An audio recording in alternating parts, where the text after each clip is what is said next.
Everyone? Right. I hope you all wake up already. So this is a very good morning, I would say, because just now the song our brother shared, God is good all the time. He put a song of praise in the heart of mine. So when I sing just now, I thought of the first time, very first time I pick up the songbook, look at Christian song, right? I like to sing, you all know. I like to sing all those John, you know Jackie Chan and all that. So after I go and sing the Christian song, interesting. So it speaks to me. So it's very good to have worship together this morning, right? So also I want to welcome whoever the first time who are with us today. I do not know if I cannot see my eyes now. I'm very bad already. So I saw Gabriel, right? Gabriel, hi, good morning. Yeah, beside Ming Ching, right? Because Gabriel, I'm very bad at remembering names, Gabriel. Because, in fact, I'm very bad at remembering words and all that, I would like to try to say. But your name is very significant because it is my secondary school name, Saint Gabriel. So when I thought, oh, Gabriel, I remember. Definitely will remember, I think, for life, alright? Okay, so good to see you all this morning, right? It is indeed a privilege to be able to stand on the pulpit again to share to you messages from God. I believe it is really a blessing that every Sunday we are able to come together to hear from God. Let us pray. Come, let us pray. Lord God, our Father in heaven, we are truly grateful to be able to come together into your presence once again. To give thanks to you, to remember you, and also the time we can have to be able to hear from your words. Lord, teach us. Lord, we pray for the Spirit to open up our understanding to hear from you, O Lord. Father, as I pray for your servant here, task, deliver your message to the church this morning. Lord, I pray that you will use me as your mouthpiece to speak to the church what you want all to hear from you this morning. Lord, we commit this time into your hands. In Jesus' most precious name we pray. Amen. Right. Let me turn here. Okay, I think this thing is not working anymore. Yeah, next slide. Right, okay, this word, very big. The day, few days ago, came across the word while preparing the message. It's called pearl blindness, right? Let me explain to you. You don't have to Google it, you use your phone now. If you don't know what that, besides being a photographer, I'm a photographer, I used the last 10 years or so to slowly developing my miniature painting. You all know I paint miniatures, and now it is one of the works that I'm doing right now. There were times when the eyes get so blurred. When you paint, your eyes are very blurred. You know, I focus on very small things, right? From painting the minis, when I stop and look around my surroundings, so I paint and look around, right? Things around me became so blurred, and I got to take some rest before everything become back in focus again, right? It is like people who are having short-sightedness, right? I don't wear glasses, but I think a lot of us wear glasses, right? I think many of you will know what I mean. After I give you some illustration of this, it is like putting your glasses down while looking at something. So if you wear glass, put down, then you got some idea what it is, but not exactly confirmed, right? Your mind knows. Example, I'll know Kristen in front of me, but I can't really focus her, right? If you look at the picture now, you see the picture at your, I think at your left-hand side, right? You know there's people, you know there's light, but you have not, it's not very sharp. I know the people is walking around there, but I do not know who are they, right? We assume things that is called pearl blindness, right? I started today my message by using this illustration. It is to bring us to realize that there are many times I thought I know who God is. I know how He thinks, how He works, and how God decides what He is going to do next, but I know I need to focus and thinking correctly about His character.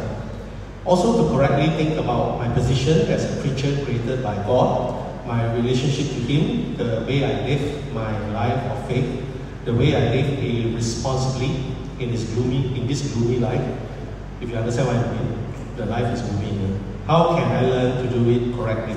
Sometimes I thought I know a lot about God, but some spiritual stuff, just because I experienced some of the spiritual work in my life, so some spiritual thing it happened to you, then you think there was you know God a lot, right? There was time I've been told that I need to get it right at the first snap of my fingers, right? I have to know God, but the fact is what we learn from Jesus, followers, that their understanding of spiritual thing is faulty.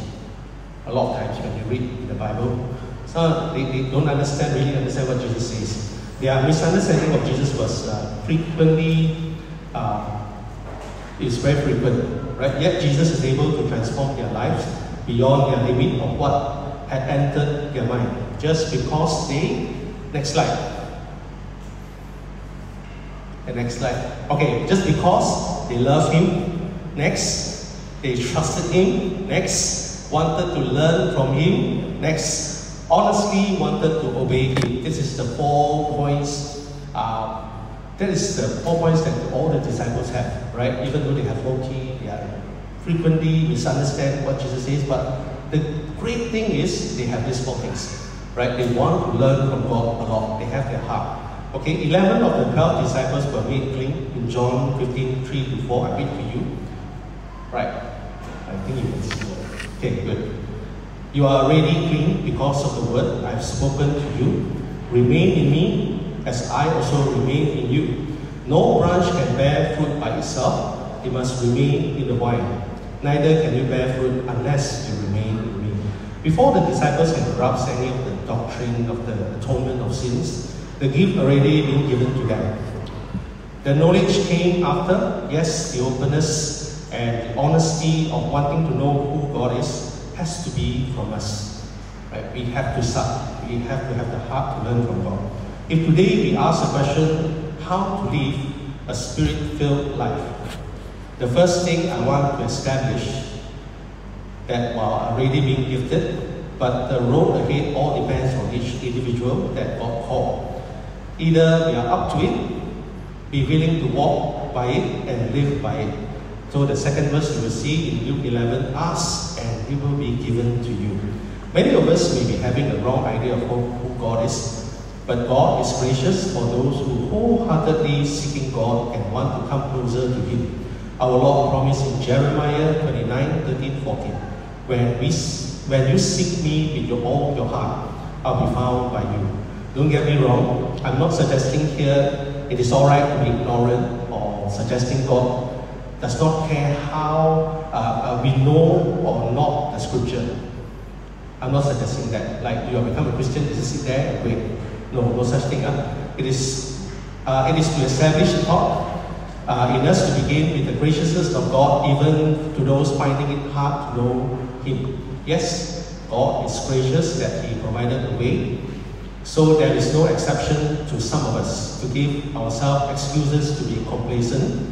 It is important to have a heart knowing Him deeply, to be able to see Him clearer, a better focus of God, of who God really is. Our life as a Christian need to be in focus with God. To be in line with God and to illustrate this further is like dancing with your partner, right? I don't dance with my wife so often, but like dancing, right? I don't know, or I'm not a professional dancer. The steps have to be same with your partner. So if you dance, the steps have to be same, right? In our context this morning, we need to be in the same steps with the Holy Spirit. Let me read to you Ephesians 5:15-21. One of the verses is what we are going through and going to focus today. Please turn with me and read it for yourself. If you have the Bible, you can see on the screen. Right? So be careful, be very careful then how you live, not as unwise but as wise, making the most of every opportunity because the days are evil. Therefore, do not be foolish, but understand what the Lord's will is. Do not get drunk on wine, which leads to debauchery. Instead, be filled with the Spirit, speaking to one another with psalms, hymns, and songs with the Spirit. Sing and make music from your heart to the Lord, always giving thanks to God the Father for everything, in the name of our Lord Jesus Right? This is my introduction.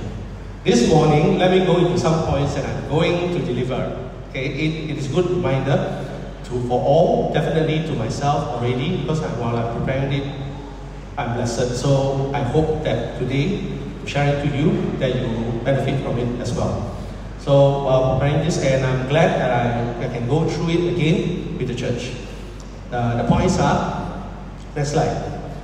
Oh, okay, wait, don't press first. The command to be filled, first one. Second one, the Spirit's goal, Christ in us. Next, the Spirit uses the word, which is our scripture. Fourth, the Spirit produces visible fruits, fruit of the Spirit. The fifth one, the final one, will be the church together, a Spirit-filled community. Right? Next slide. Okay, let me go to the first point, the command to be filled. It is command, not a suggestion. Right? I'm going to start it with a theme for today, to be filled with the Spirit. The scripture does say, do not get drunk. Do not get drunk. It is actually a command. It does not suggest to us, try not to get drunk. It is, do not get drunk.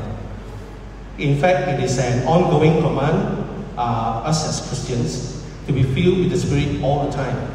The Spirit is the power given by God to do things we ought to do, things we indeed wanted to do, but are many times are powerless to do.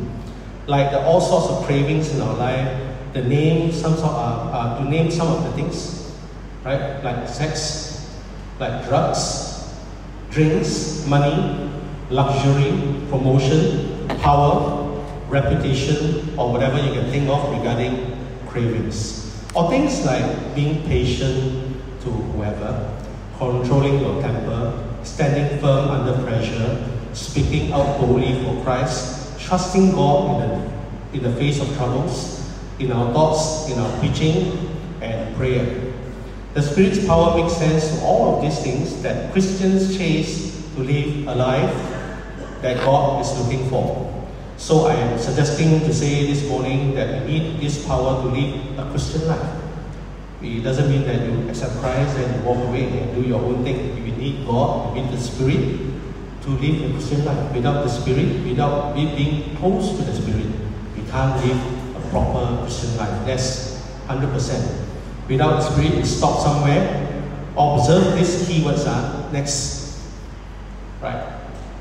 Okay, Jesus said, stay in the city until you are clothed with power from the Most High. Taken from Luke 24:49. Second, right, with great power the apostles gave the testimony to the resurrection of Lord Jesus. Acts 4:33. Next, Paul prays for the Romans, by the power of the Holy Spirit you may abound in hope. Romans 15:13. So next, Paul emphasizes to Timothy that God has given Christians a spirit of power and love and self-control. 2 Timothy 1:7. And next, also Paul wants us Christians of having the form of godliness but denying its power. So if you come as Christian but you deny the Spirit power, you are nothing, right? So it's taken from 2 Timothy 3:5. Next, these are more verses, but I think this few is good for us to grasp the importance for us this morning. As a Christian, the command is to be Spirit-filled Christian. It is not optional. Like I started it with no matter which point we are in right now. The idea is we have to start somewhere, and only with the power of the Holy Spirit, then we can be able to live as a person that God wants. Right? We don't need to click first up. Right? Not a one-time event, but a daily posture. Ephesians 5:18 says, do not get drunk on wine, which leads to debauchery. Instead, be filled with the Spirit. When someone is drunk, they are under the influence of alcohol. It dulls your judgment, leading our self-control in haywire, and become reckless. That also leads to debauchery, meaning an uncontrolled indulgence. So if you are drunk, even you drink a little bit, you are uncontrolled, right? The alcohol controls the person, not the person controlling themselves. In drunkenness, we allow it to control our actions. We might say, I also don't drink alcohol. I don't drink alcohol. I right? Not my problem. So if I don't drink alcohol, not your problem. Anything that influences and controls us, it owns us. Remember that anything that influences and controls us, it owns us. No matter, here says alcohol, do not get drunk. But other things who get, just think of the things that control you in most of your life. Or money, fame, like what I said just now, luxury. If you let those things control you, it owns you. Right? It's like, alright, this thing called graveyard. Anyone who know this drink called graveyard? No one, wow, okay, so I know enough to explain it to you, Jocelyn's laugh, she knows. I think Vincent knows, alright. So, okay, before I become Christian, I always go to like disco, last time called clubbing. Nowadays we call clubbing. I do not know what the new words for it. So this is the drink. This is the drink. What I tell you, don't go and Google it first. Right, so I drink twice this drink. This drink is very gila. You see the word also? Yeah, right. It consists of the drinks like rum, like vodka, like tequila, like whatever.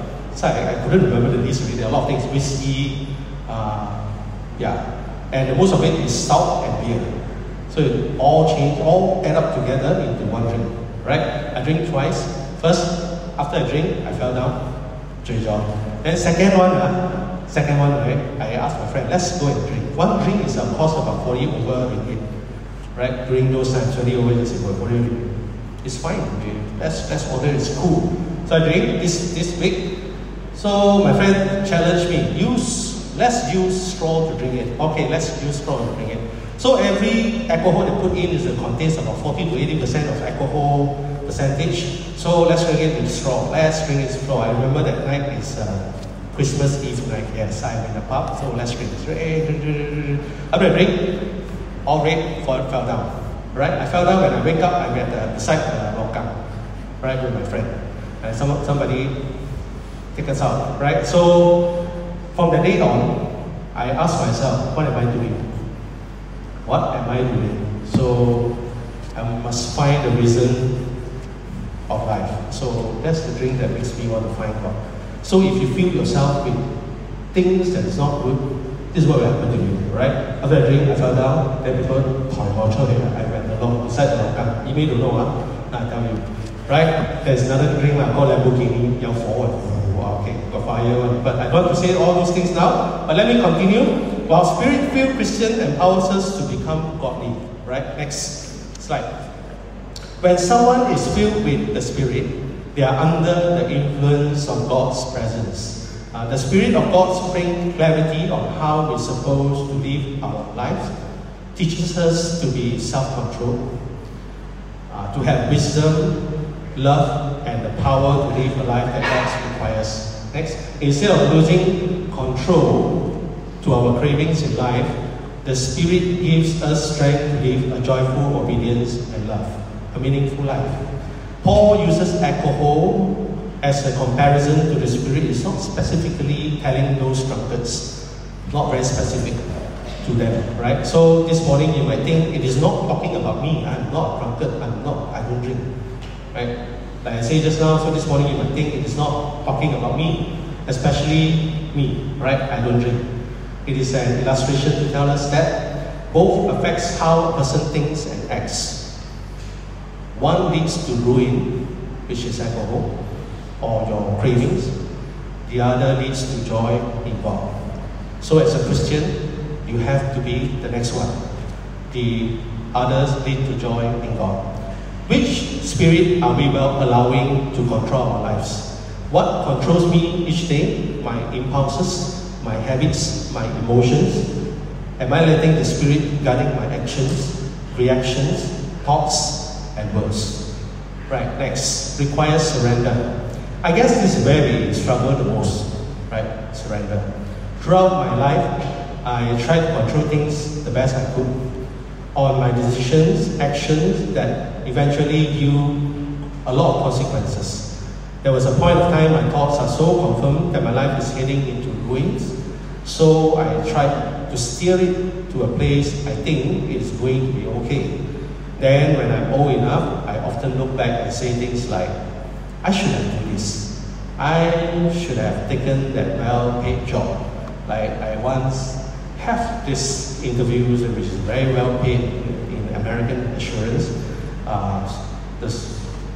Also another job is supervisor in the sports ring factory. Just came out from college, then I have this opportunity to become the manager of a factory that make sport ring during that. Right? I should have a better decision in life, calculate it properly, so I can better off today. At least that's what I think it is.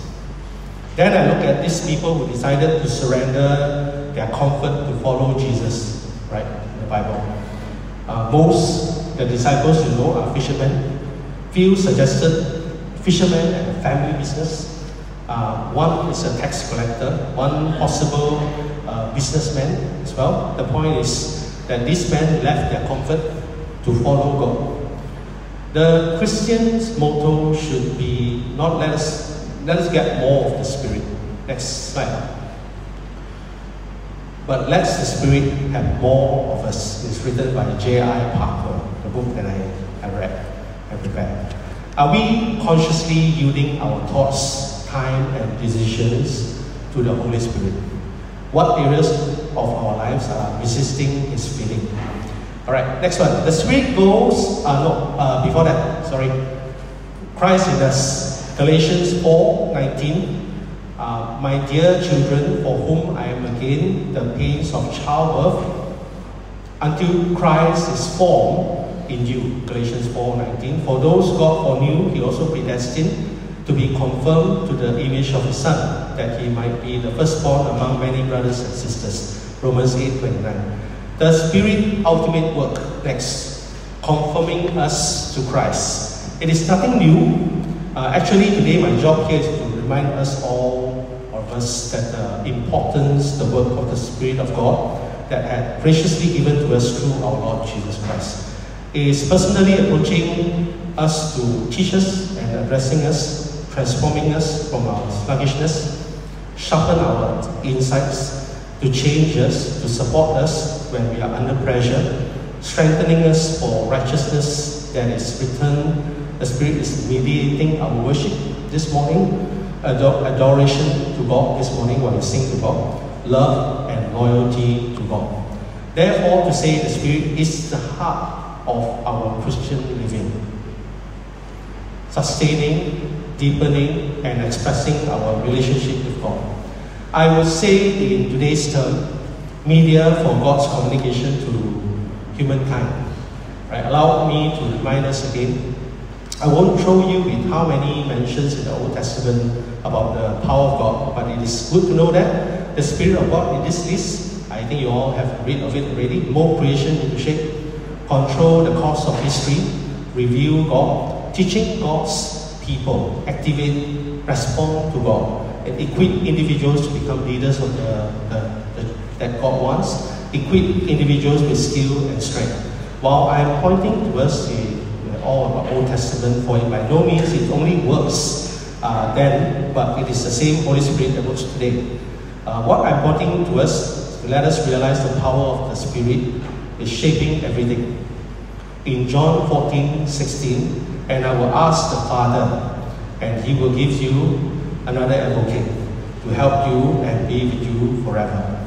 Right? Suggesting this advocate is the same that is in the Old Testament. Again, the Holy Spirit is said to hear, to speak, witness, convince, glorify Christ, lead, guide, teach, command, forbid, desire, give speech, give help, intercedes for Christians of groan and crying out to God in prayers. It is to say the Spirit will help Christians to communicate with God, to change us to be more Christ-like in our actions, on setting our life objectives, drawing Christians into the realization of our sins, our confessions, our hope, our love, adoration, obedience, and dedication to God.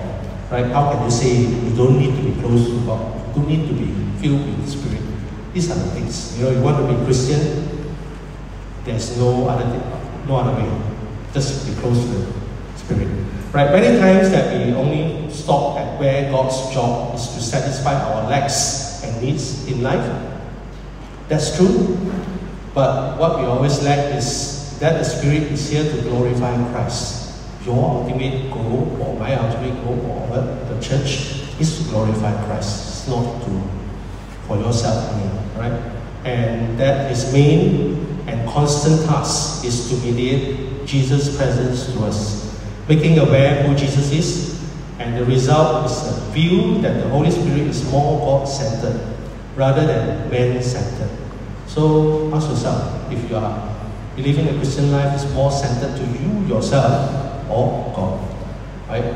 Fulfillment for our wants in life. So Holy Spirit is to fulfill what we want in life, right? I want this car, I want this house. So I want a child, something like that. So ask the Holy Spirit to help you. When the Holy Spirit help you, you are very happy. You come to worship, right? But if not, then you missing, right? I'm going to talk more about that. Okay, next slide. Not about feelings, but formation, new birth. So let me say, to start off as a reminder, Christians belong to a new creation.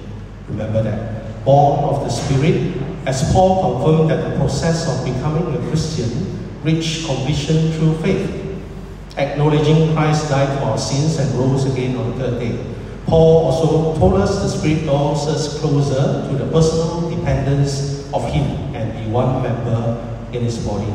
There are two dangers of how we can remind us today that it's not about feelings, that however we are to grow as Christians is based on past stories, based on how standard expectation of emotional experience of growth or very big one. We often ask why it does not feel like that last time. Last time's better, now not good.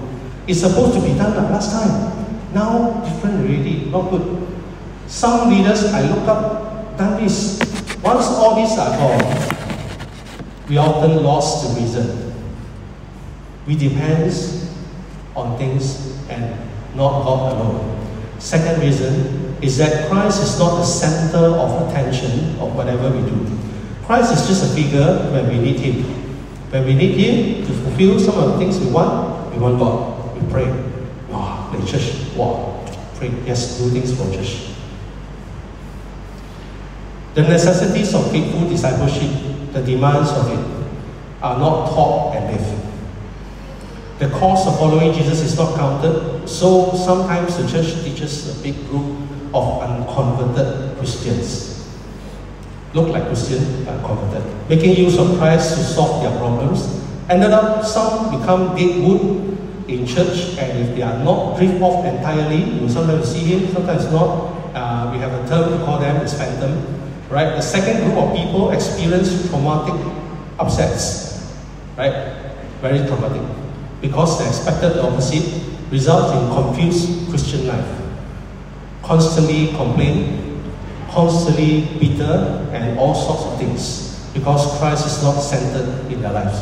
So all these things come up when Christ is not centered in their life. Next slide. Knowing and loving God, there is common things in many Christians that anyone who believes receive the Holy Spirit. Acts 2:38. The seal is given, Ephesians 1:13, and thereafter the Spirit indwells with a person, Romans 8:11. That is to say, the believer belongs to Jesus, and God is involved in changing and care for the Christians, transforming the person into become more and more like Christ. 2 Corinthians 3:18. Sanctification is a usual word that we use for the process of change. Means Christians is to be willing to be changed. Right? You become a Christian, you're not willing to be changed by God. It does not work like that. Walking by the Spirit, Galatians 5:16, and not give in to the desires of the flesh. Reading further into Galatians 5, you will feel the profile of a Christ-like Christian. That's the life pursuit of a true Christ follower, is to be more like Christ. How? Is to know Him. But we might ask how? Is there any formula that I can use? The easiest way is to tell you that might already heard many times in our church, right? Come to study the Bible. Right? We have Thursday Bible study, please come. Right? Read your Bible, live it out, set it your life culture.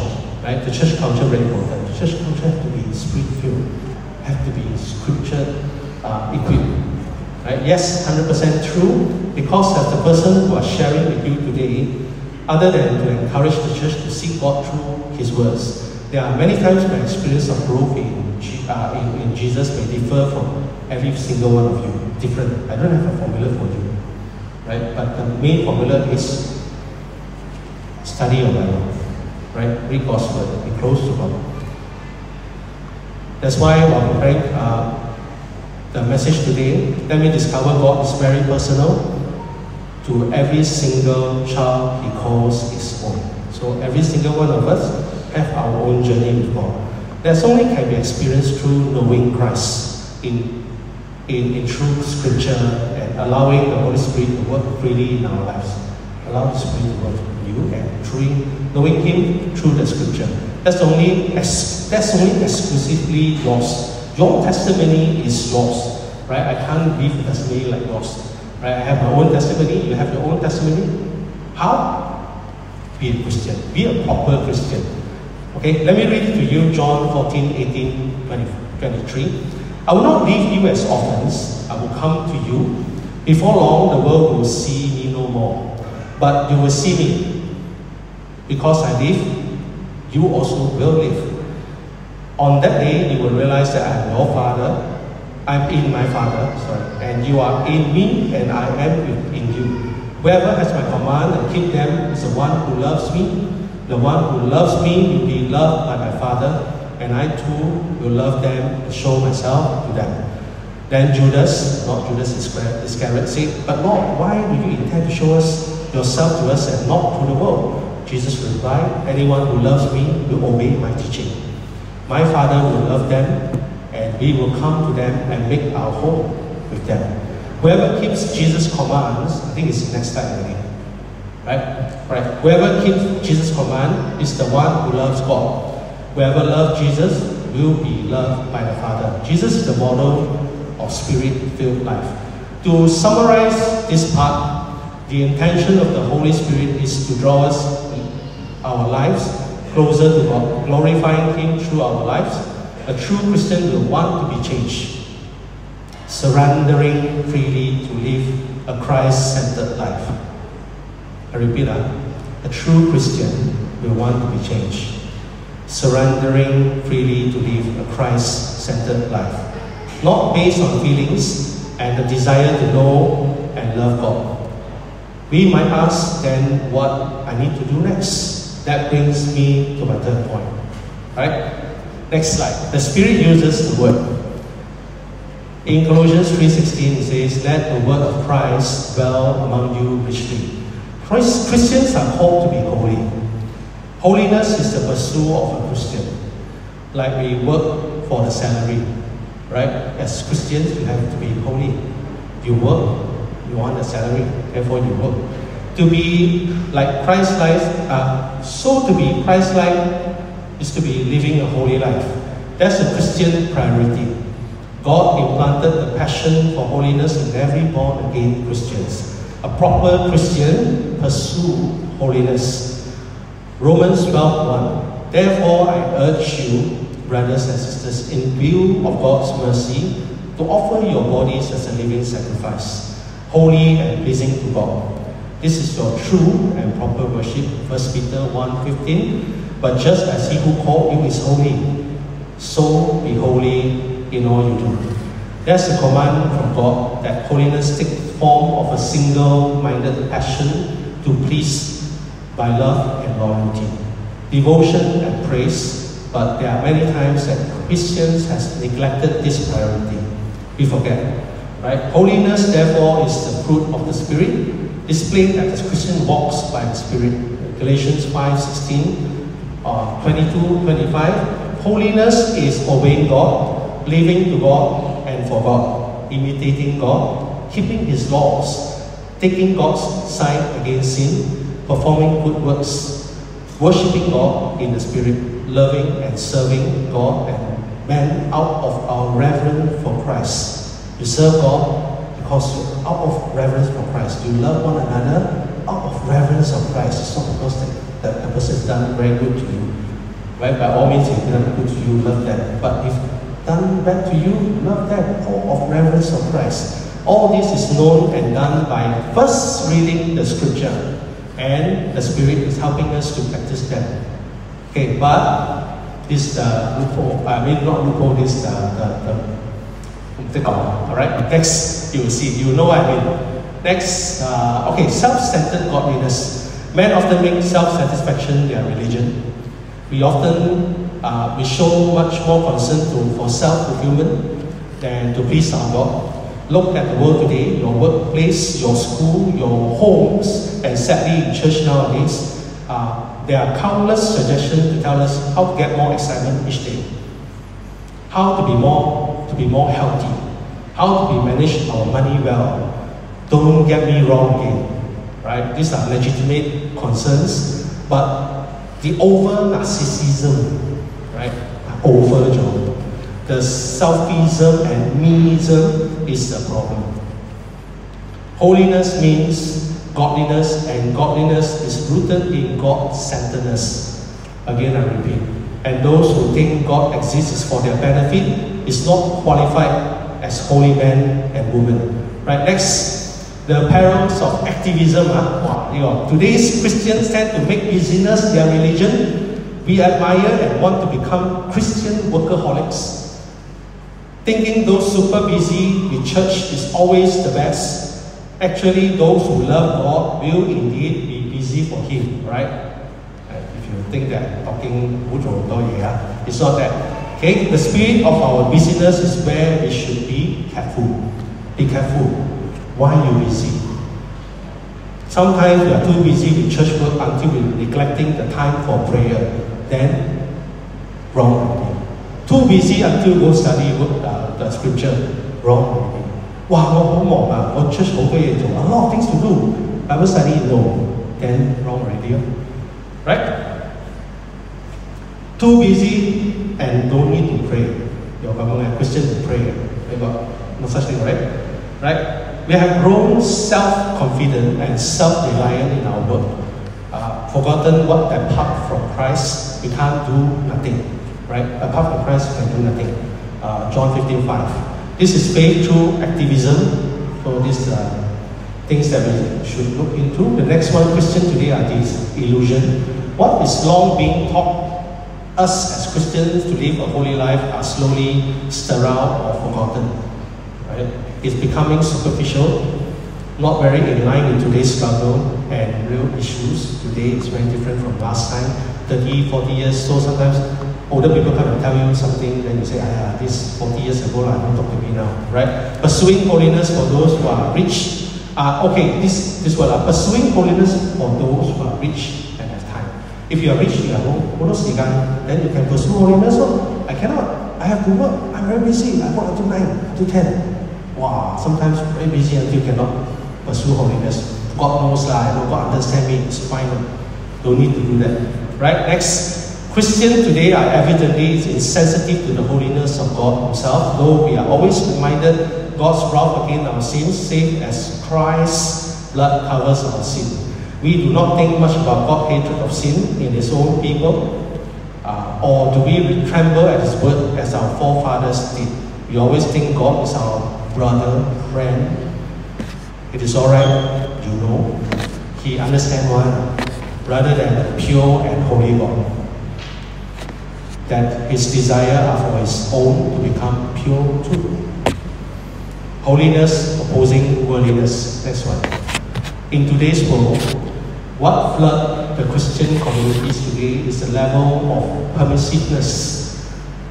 There is a writer suggests, which is very wrong, that is, if the church is not exposed to permissible sin, how can God intervene? I think you understand. I hope you understand what I'm saying. I repeat again. If there's a person in the church practice, right? If the church is not exposed to the permissible sin, how can God intervene? So wrong, right? So if they sin, God won't幫你嘅. Something like that. If you understand what I'm saying, right, brothers and sisters, unholiness can only be shown by holy living. Ephesians 5:3-14. to live as Christian of light. Don't let us break up. Right, next. Biblical basics to remind us the nature of holiness is transformation through consecration. Christians are going through a process of sanctification, or in the other words, I put it for easy understanding, to refine, right? Slowly refining, like gold. It's not like one, then go already. You have to slowly refine it, become like gold. Set aside for service. The sustained dedication to God is a Christian lifelong practices of repentance. So it's your whole life. You have to change. You have to refine yourself. Repentance means turning from as much as you know of your sin and grow in knowledge of God. So repentance means you study the Word of God, slowly change to become more Christ-like. The more we know God, the more we realize how much we need to repent. It is an active expression of our knowledge to God that makes us repent and towards becoming more like Christ. Next, the context of holiness is justification through Christ. You might look at the title and some big words that will scare you, but let me make it easier for us to understand again. God's free gift of justification, pardon and acceptance through Christ, through the bearing for us on the cross. This is the foundation for our ongoing growth in holiness. That is to say, we don't become holy to be accepted by God. We grow in holiness because we are saved. So if you know that you are saved, God saved you, we thank God, then therefore, what's the next step? Become holy, right? Change yourself. The root of holiness is living a Christ-like life. The root of growing in holiness is to live a life that like Christ, that is dying and rising. We don't agree to this if it will feel so unnatural and impossible. Words like loving God with heart and mind and soul and strength will therefore be alien words to an unbelief heart to accept. Right? On the other hand, those who believe by faith and a spirit-filled Christian will find the motivation to holiness is spontaneous and natural. Next, the key to holiness is the Holy Spirit. The Holy Spirit generates holiness. According to Paul, Christians are created. All scripture is God-breathed and is useful for teaching, rebuking, correcting, and training in righteousness, so that the man of God may be thoroughly equipped for every good work. I taken from 2 Timothy 3:16-17. A spirit-filled Christian will be able to know what God wants. Here in 2 Timothy, Paul wrote, it is for teaching, rebuking, correcting, and training in righteousness, and men are created and equipped for God's work. That's the key to it. I hope it has faster and easier way to tell you all, right, today. But God intended with the help of the Holy Spirit, Christians are to be equipped by His Word. There's no other way to do it. You have to be equipped by the Word. You have to love the Word of God, right? Before any good work is done. The formula is first to have the desire to know and love God, and the Spirit returns the desire and helps us in understanding the Scripture to know God and transform our lives and equip us for His good works. Next, the experience of holiness is one of conflict. Means if we don't struggle as Christians in our desire of holiness, then we have to retain our Christian life. Right? The desires of the Spirit are against the flesh.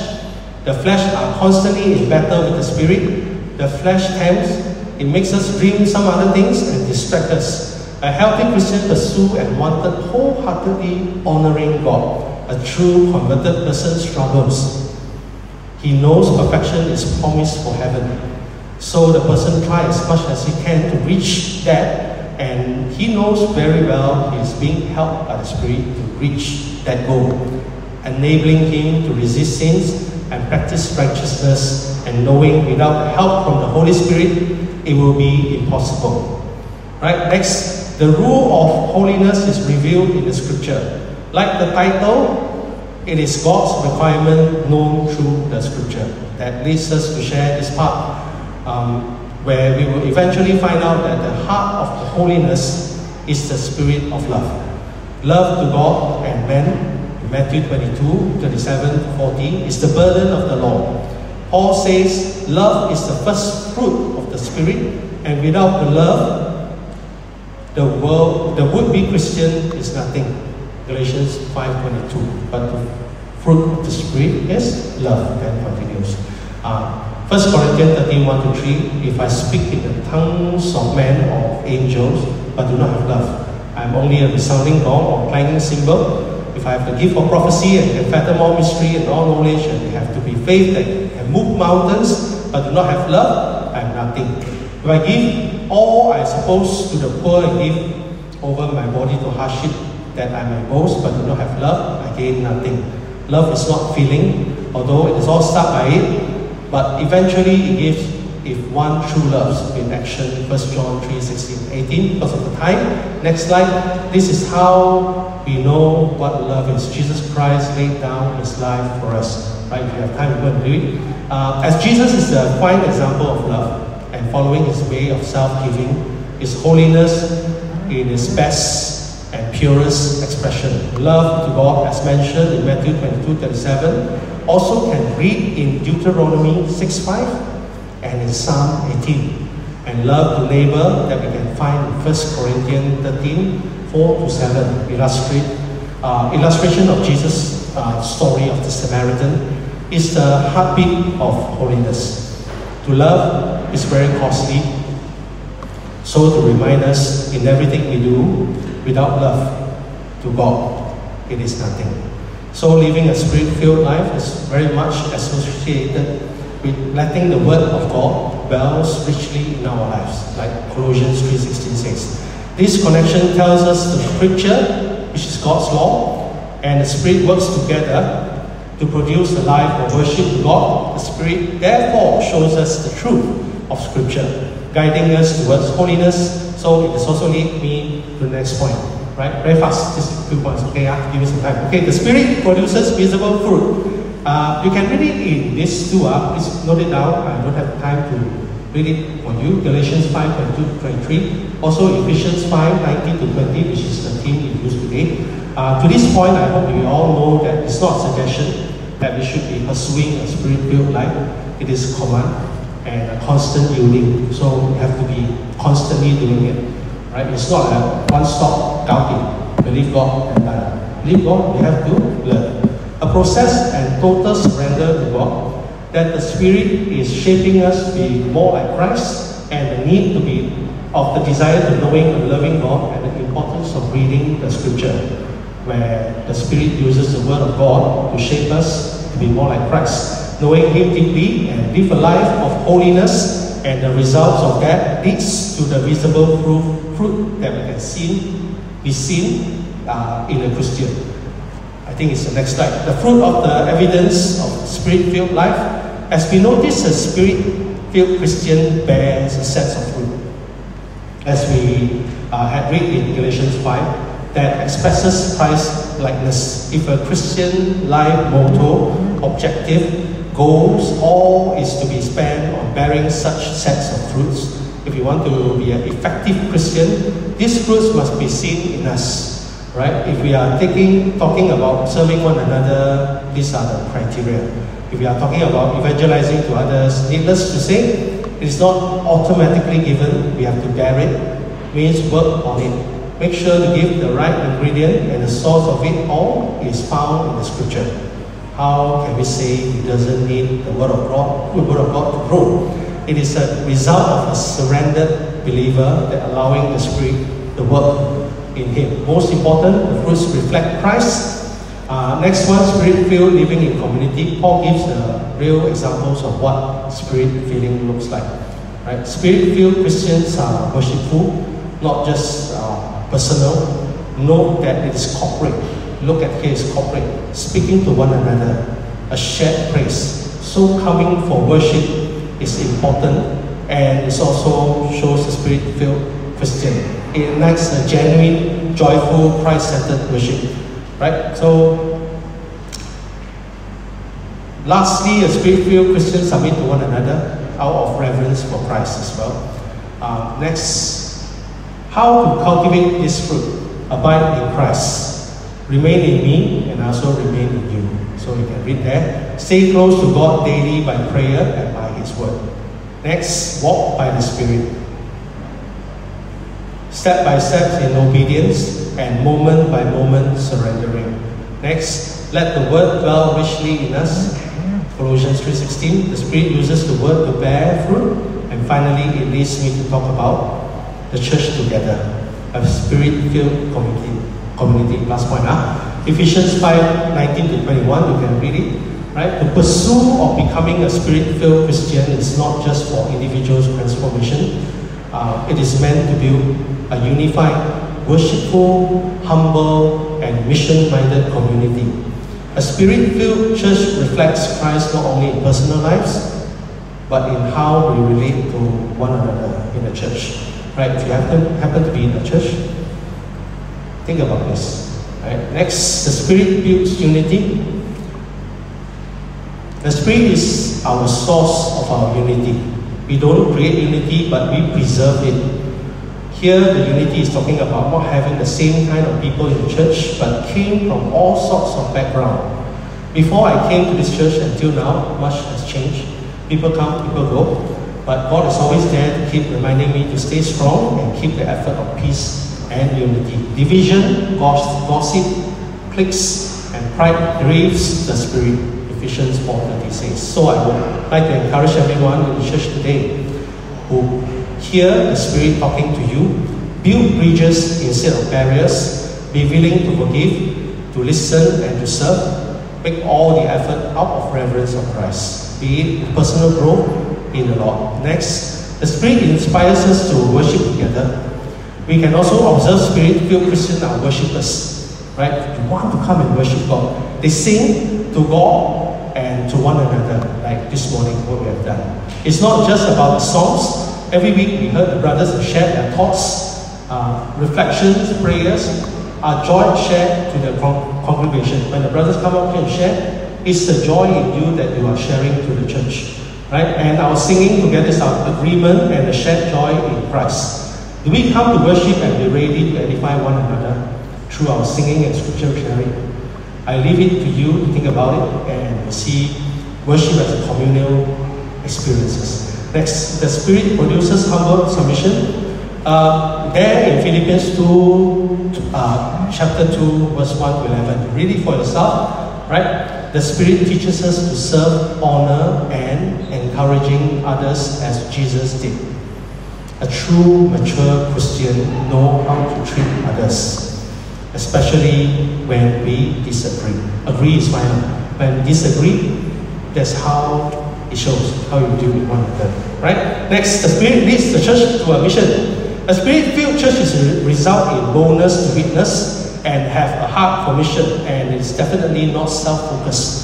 Yesterday, our outreach, right? This every month we have that. So if you are Spirit-filled, you will come. You will want to tell people about Christ, right? But the Spirit-filled church is always outward-looking. Yes, it is very important that we learn to love one another within our community first. But then, by the results of that, we love the world enough to share Christ with them. So it is our church ready for hospitality, service, and witness. Okay, next one. Okay, give me 5 minutes. Okay, bike trip, sorry, I'm ending with this. There are other week while the band are having a lunch, but you're all going camp transformation. It came to a point of our conversation in our table during our lunch, talking about the cycling trip. That 7 of us riding a 267 km trip half of Selangor, right? Through Skinjan, Bagan Dato, Teluk Intan, Sungai, Slim River, all the way back to Tanjung Malim. I told some of them the satisfaction was when we finished, but I didn't mention it during the ride because the coastal road, the front wind was very bad, right? It's always stopping us from riding, so it's very coastal. So some of us tried to create a line, right? With the leader tank the wind until he tired. So the first one will be always tanking the wind until he felt very tired. Then he will go to the rear and let the next person come up to do the tanking. So the second person will do the tanking. So the first person will go behind. If you are riding, you will know. We try to do that, but some of us are very weak, so we cannot keep the line together. Along the way, some of us are tired because of the heat.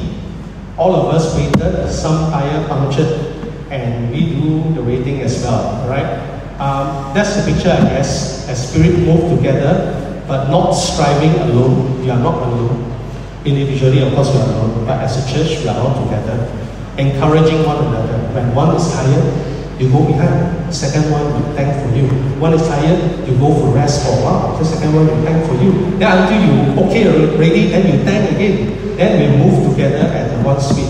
I assure you, it works one. You ask me, right?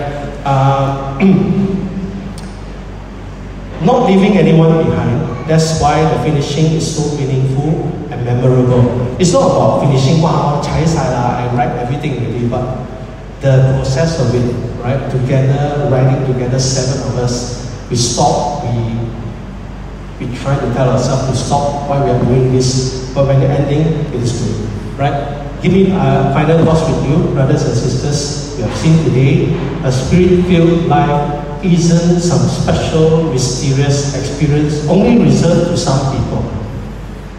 It is a command from God to all of us. God is calling us to be more, not more activities, not more performances, but more of Christ in each and every one of us as the church. The command is simple, is to ask us to be filled with the Spirit, not a one-time thing, but a daily act. Not on our own strength, but through our surrendered life to Christ. Not our own glory, but for Christ and among us as the church. And when the Spirit fills us, our worship becomes so real. You will sing, you will clap, you will smile, right? Sometimes you will cry because God has done something for you. So it's so real. We sing with gratitude in our heart. So sometimes when you sing, you don't have that heart. You think for yourself, are you gratitude to God? Are you grateful to God? Our relationship are transformed. I read it wrongly here. Our relationship are transformed, living with love and humility. Our church become a witness, a joyful, unified, lead community in the fallen world. Right? So an invitation to you, to all of us, open your heart to understand the scripture every day. It's very important. I think it's not easy, but yes, you can. By the Holy Spirit will help you to understand God's word. Pray and ask the Holy Spirit to fill us afresh. Fill us afresh. Today you pray. Surrender our plan, our views and fears in life. So surrender your plan, what you want to do, what you want to achieve. Surrender it to God. Our views and fears in life. Let God lead our life that result in worship. Let God lead you to results that it will come out from you. That people can see it. Right? To gratitude, love, and mission together. So I think this is the final verse that I want to share. Since we live by the Spirit, let us keep in step with the Spirit. Galatians 5:25. Right? Pray that may our lives and our church be known as people who walk in step with the Spirit, who walk by the Spirit and filled with the Spirit. Filled with the Spirit, joyful and Christ-shaped. Amen. Right, thank you.